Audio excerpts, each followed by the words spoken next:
बड़ी मुर्गी और आमलेट वाला। सुरेंद्र नगर में दीनानाथ की आमलेट की दुकान बहुत मशहूर थी। साथ ही वह मुर्गियों का दाना बेचने का भी काम करता था।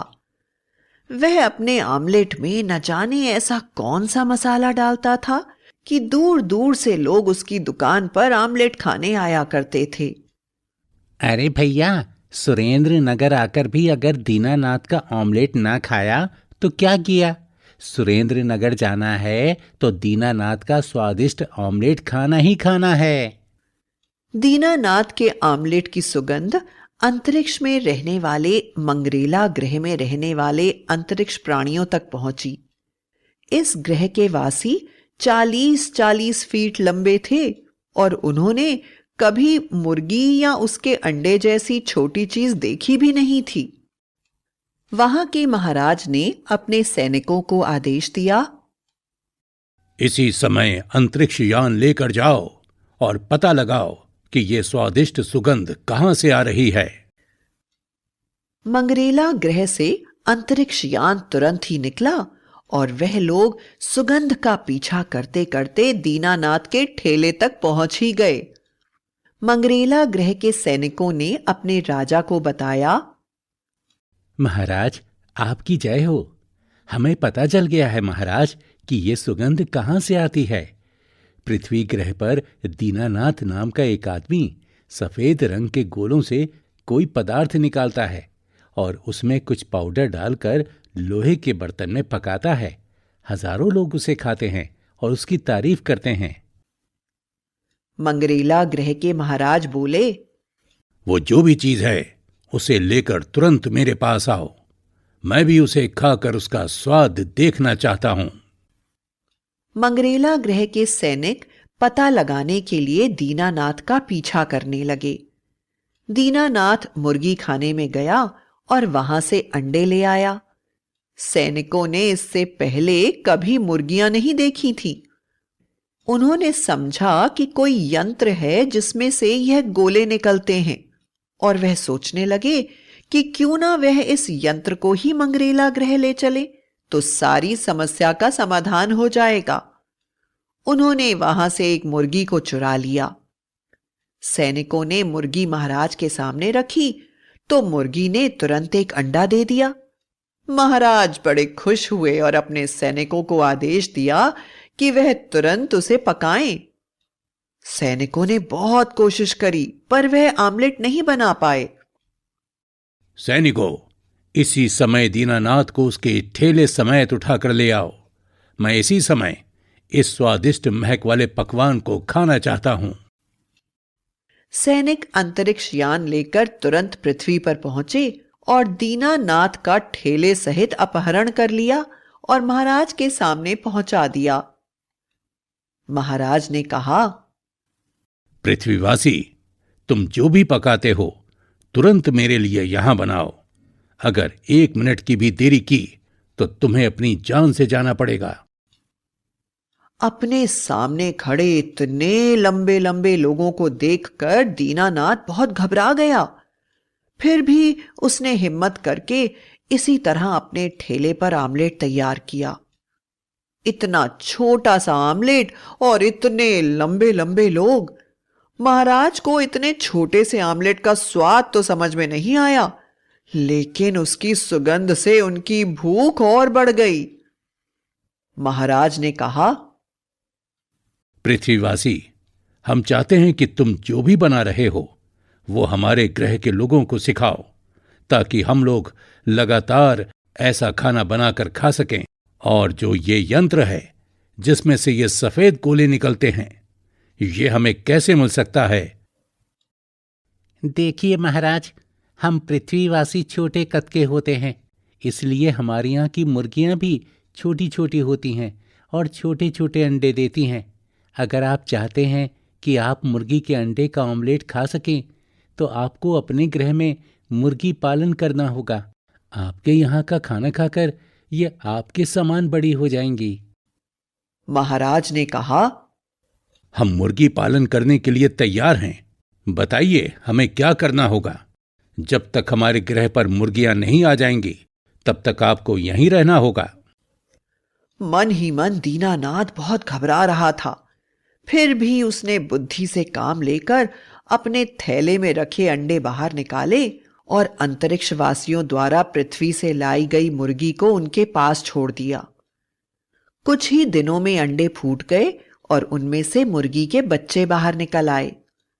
अंतरिक्षवासी उसे देखकर बड़े खुश हुए और अब उसे अपने गृह में उगने वाला अनाज खिलाने लगे।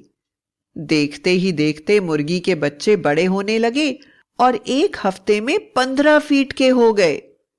उन्होंने अंडा दिया। अंडा 5 फीट बड़ा था।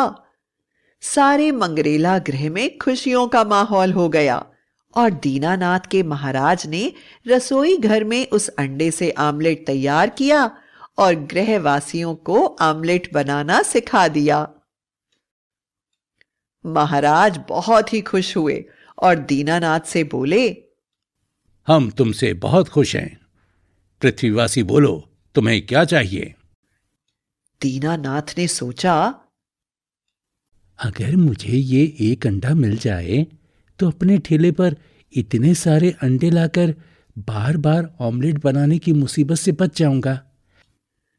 दीनानाथ बोला, महाराज, मुझे ज्यादा कुछ नहीं, बस आपके गृह की मुर्गी का एक अंडा चाहिए। महाराज बोले, तुम चाहो तो अंडे के साथ साथ मुर्गी भी ले जा सकते हो। दीनानाथ बहुत खुश हुआ और 15 फीट की बड़ी मुर्गी और उसको देने के लिए मंगरेला गृह से दाना लेकर पृथ्वी पर वापस आ गया और मुर्गी को अपने घर के तहखाने में छुपाकर रख लिया ताकि वह पृथ्वी ग्रह का दाना पानी ना खा ले, वरना वापस छोटी हो जाती। कुछ ही दिनों में मुर्गी ने एक बड़ा सा अंडा दिया। दीनानाथ ने उस अंडे का एक बड़ा सा आमलेट बनाया और शहर के मेयर को वह आमलेट खाने के लिए आमंत्रित किया। मेयर ने जब इतना बड़ा और स्वादिष्ट आमलेट खाया तो बोला, वाह दीनानाथ, जिस मुर्गी के अंडे का यह आमलेट है वो मुर्गी खुद कितनी ज्यादा स्वादिष्ट होगी। मैं वो मुर्गी खाना चाहता हूं। दीनानाथ बोला, सर, मैं ऐसा नहीं कर सकता। वो मुर्गी मेरी आमदनी का एकमात्र जरिया है। दीनानाथ की बात सुनकर मेयर ने सोचा, मैं इतना बड़ा आदमी हूं और इस मुर्गी वाले की इतनी हिम्मत कि मुझे मना करे। मेयर जिद पर अड़ गया और बोला, चाहे कुछ भी हो जाए, मैं तुम्हें उस मुर्गी के बदले 100 मुर्गियां दूंगा, लेकिन मुझे उस मुर्गी का मांस खाना है। पर दीनानाथ नहीं माना। मेयर वहां से चला तो गया, पर उसे लगा कि दीनानाथ ने उसका अपमान किया है। उसने अपने आदमियों से कहा कि वह रातों रात जाकर दीनानाथ की मुर्गी चुरा कर ले आए। रात को मेयर के आदमी दीनानाथ के घर में पहुंचे। वहां जोर जोर से मुर्गी के बांग लगाने की आवाज आ रही थी। ककड़क्का, ककड़क्का। आवाज इतनी भयंकर थी कि सभी डर रहे थे और सोच रहे थे, अरे दीनानाथ ने मुर्गी पाली है या डायनासोर? इतनी भयानक आवाज आ रही है, पर मुर्गी कहीं दिखाई नहीं पड़ रही है। लगता है ये आवाजें नीचे से आ रही हैं। चलो चलकर तहखाने में देखते हैं। जब वह तहखाने पहुंचे तो इतनी बड़ी मुर्गी को देखकर उनके तो होश ही उड़ गए। मुर्गी ने भी जब अजनबी लोगों को देखा तो उन्हें मारने के लिए उनके पीछे दौड़ने लगी। वे लोग तहखाने से निकलकर सड़क पर भागने लगे और मुर्गी उनके पीछे पीछे ककड़क्को ककड़क्को चिल्लाते हुए भागने लगी। इतनी बड़ी मुर्गी को देखकर शहर के सारे लोग भी मुर्गी के पीछे भागने लगे। भागते भागते आदतानुसार मुर्गी सड़क पर पड़ी इधर उधर की चीजें भी खाने लगी और मेयर के घर पहुंचते पहुंचते उसकी लंबाई कम होने लगी और वह वापस पृथ्वी ग्रह की मुर्गी बन गई। सारा शहर आश्चर्यचकित हो गया। मेयर ने मुर्गी को पकड़ा और तुरंत उसे पकाने को दे दिया। वह स्वाद ले लेकर मुर्गी को खाने लगा। मेयर बोला, वाह, दीनानाथ से अच्छा बदला लिया। अब जाकर मुझे चैन मिला। वो छोटा आदमी मुझे मना कर रहा था। और शांति से सो गया।